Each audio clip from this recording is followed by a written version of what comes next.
Thank I you. like this. Good.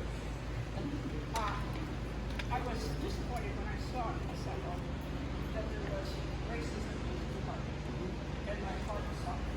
I know, yes, you do need to break the society, let's be honest, but I just wanted to know how you can approach that, what you can do about changing that conduct.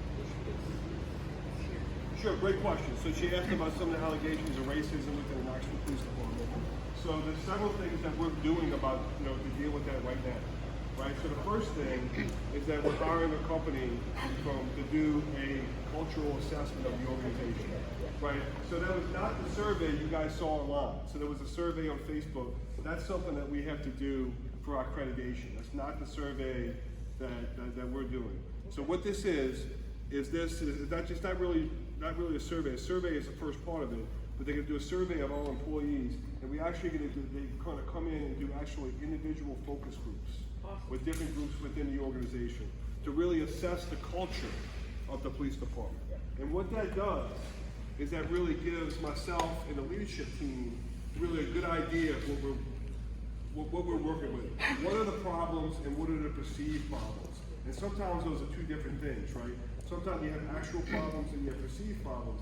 The perceived problems are really just as important as the actual problems. So that's going to help us gather that information. And we're going to look at that through all levels of the department, through all rank structure, including the civilian staff as well. Right? So that's the first piece of that. Really, the second piece, when we talk about changing the culture of an organization, is I was a part of a really positive program in New Orleans called Ethical Policing is Courageous, and we spun off to over 250 departments across the country with a group called ABLE, Active Bystandership for Law Enforcement.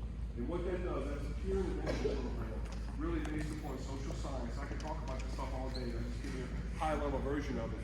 But what it does is it teaches officers how to intervene and stop that type of behavior and really root it out.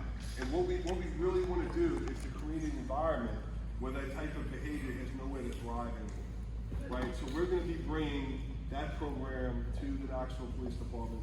And the beauty of that program is one of the core requirements is that we have a policy that specifically prevents retaliation by either superiors or by within the peer group, right? So we're working on that stuff right now.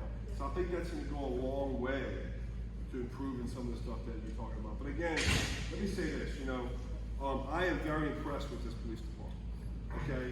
I don't want to go so far yet as say don't read everything you see in the paper, but I am very impressed with the organization that we have so far. There's a lot of things we can do to enhance it and to make it better, but I'm very impressed with this